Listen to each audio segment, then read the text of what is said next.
What's going on, dudes and dudettes? So, yeah, sadly, the Chargers had to let go of their 9-year pro defensive end, Joey Bosa. It just made too much sense because he was going to save them about $25 million, which is what it ended up doing for their able to spend in free agency as far as money wise. So, it worked out. And, yeah, he was like I said, 9-year pro with them. He was third overall pick in the 2016 draft. He was a 2016 Defensive Rookie of the Year also and a 5-time Pro Bowler for them. Not like a Hall of Fame career as of right now, but still has a chance to go and either play with his brother with the 49ers or go somewhere else to be in a title contender. I know the Bengals just ended up losing one of their guys to retirement, and they might lose another one to free agency too if they can't pay him. But if Bosa comes in on cheap, then he could probably go to another AFC team. I don't think he will go to the Raiders or Chiefs. I think he has enough hate for them playing against them twice a year the last 9 seasons. But either way, salute you. Obviously, he did his best being that top pick overall for the Chargers way back then, but just too many injuries and not enough consistency when it comes to sacks. He is like their second overall leading sack guy, but yeah, sadly not enough, as I mentioned. But they also did place a exclusive rights tender on their tight end Tucker Fisk, so I think that's if somebody tries to sign him in free agency, then I forget if they get like money back or a pick back, something like that. It's probably a pick, so it's like usually teams won't try to sign those guys unless they really want them, but they usually don't, and then they end up going back to the team that put that rights tender on them. So will most likely be back with the Chargers.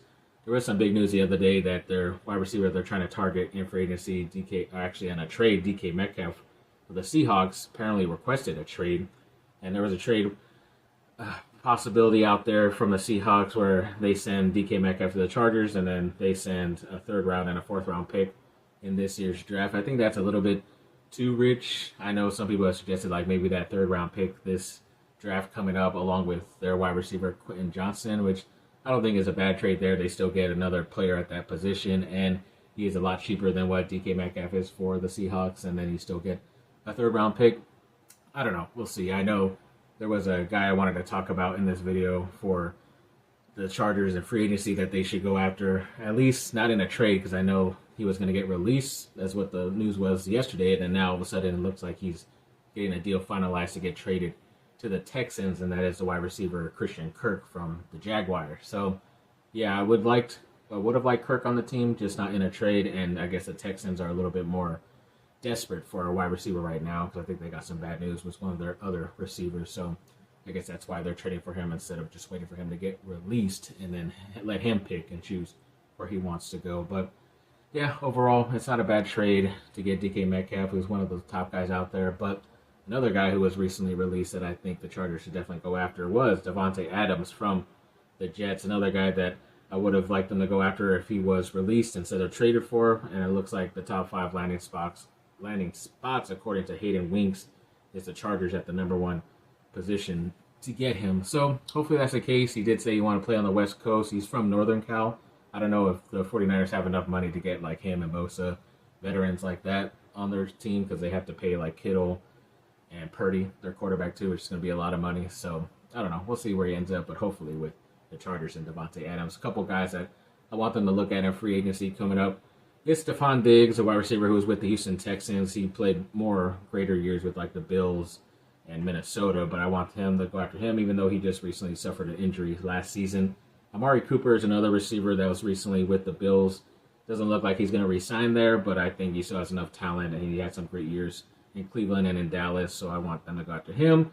The Bengals released Sheldon Rankins, a defensive tackle, which is a position of need for the Chargers, so hopefully they could go after him. Shaq Thompson is a linebacker slash edge player from the Panthers. I was surprised he got released, but I guess he's just a little bit older. Browns released their starting safety, Juan Thorhill, who was a guy who actually the Chiefs drafted, who I actually wanted in that draft out of Virginia a couple years ago, but for some reason the Chiefs let him walk, and then now the Browns are letting him walk, so I think the Chargers should definitely step up and make a contract offer to him, in my opinion. Then another player who was released by the Panthers was a cornerback in Dane Jackson, who I think could help them out at that position. The Patriots released a linebacker in Sione Takitaki, who has a great name, but also a pretty productive backup linebacker. Steelers released their offensive linebacker, Preston Smith. That saved them a bunch of money, but I think he could help out Chargers as a defensive interior or on the edge player. The Seahawks released also their wide receiver Tyler Lockett, so he's a veteran. He has been like decreasing his value and amount of stats and stuff recently, but I would hope they would try to go after him to be their like third or fourth guy. Another guy from the Seahawks was Draymond Jones, another defensive tackle / outside linebacker that I liked for the Chargers back then. Wide receiver Darius Slayton, who looked like he's going to be released from the Giants or just not given a contract, so they should go after him. Jamal Williams, another solid backup linebacker who was released from the Saints. Looking at a backup quarterback, the Raiders released Gardner Minshew. They could look at him. Aeneas Peoples is a pretty good defensive lineman from Virginia Tech and also from Duke. Apparently he had met with the Chargers the other week, so that was pretty interesting. Then they also asked, like, how many wins can the Chargers get?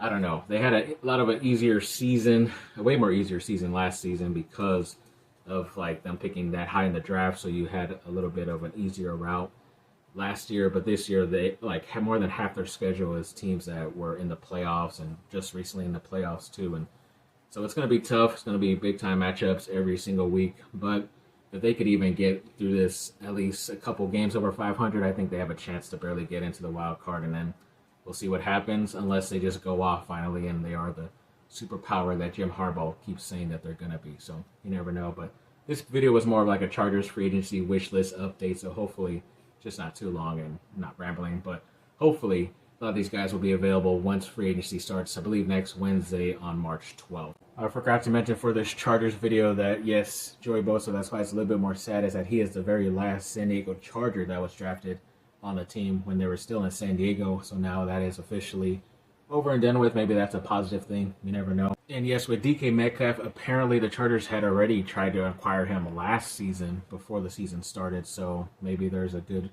possibility that they already have something structured that they can go out and do. For DK, yeah, you're still going to have to probably give him a $30 million contract, but I hear the Seahawks want like a first and a third rounder. That's going to be tough. I'm pretty sure the Chargers won't give up a first. They're not that desperate, but we will see. So thanks for watching, people. Like and subscribe. Comment down below. Let me know what y'all think. Have a great rest of your day. Let's go, Bolts.